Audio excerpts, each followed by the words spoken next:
Hello everybody and happy Thanksgiving week. So today we're going to be able to analyze the solutions focused brief therapy along with narrative therapy. So we're just going to go ahead and jump right into the first part, which is the similarities found between these two approaches. So these two approaches, they're both unique in the aspect that they allow for the client to formulate and to analyze and find their own solution to whatever problem that they are facing. So that allows for the client to take ownership of whatever the process is entailing. And that is something that both of these two approaches are able to do through the various techniques and also in different aspects. But at the end of the day, both of them allow for there to be an emphasis and an encouragement for the client to find a solution and have goals.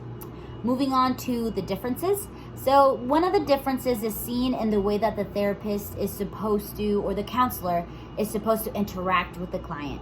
And for example, the solutions focused brief therapy, that one allows for the therapist or counselor to have more of suggestions into the client's situation and the client's problem. While for narrative therapy or the narrative approach, it causes for the counselor or the therapist to have more of a not knowing position, according to Corey 2021. They're not supposed to demonstrate that they know what's going on. They're supposed to allow for the client to figure things out on their own. So it's much more of a difference because they are less inclined to give suggestions, unlike the solutions focused brief therapy. Moving on to the strengths. So a strength that both of these approaches has is definitely seen in the idea that they don't fixate on only one problem that the client is facing. They're able to analyze different aspects and different factors of the client's life that allows for them to have a much more unique way of approaching things and approaching the situation the client is facing.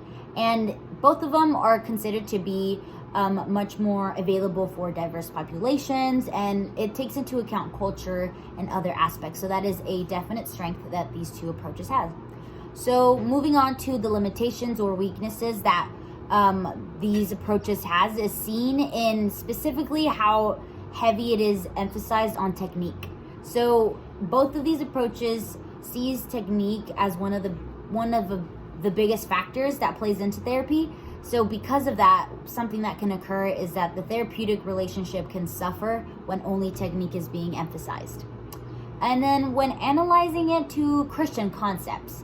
So one of the incompatibilities that these approaches both share is that they in a way give the idea that the client is able to do things on their own. It's kind of giving the client too much power per se. As a believer, specifically when analyzing scriptures and all of that, you see that as humans, we can't really do anything on our own. We have to do it with the power of God, and we have to rely on Him. So something that is, however, compatible is the possibility for change. So it's definitely something that is seen in the Christian concepts that as believers, we're able to little by little become more like Jesus. We're in the process of sanctification, so there is that possibility of change and to become more like Him.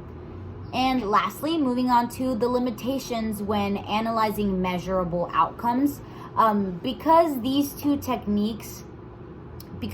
approaches, technique is so crucial, and the therapeutic relationship can in a way be neglected. Because of that, a limitation is that the client may not be giving all the information that they have. They may not be expressing all that they can because of that lack of trust or solid foundation.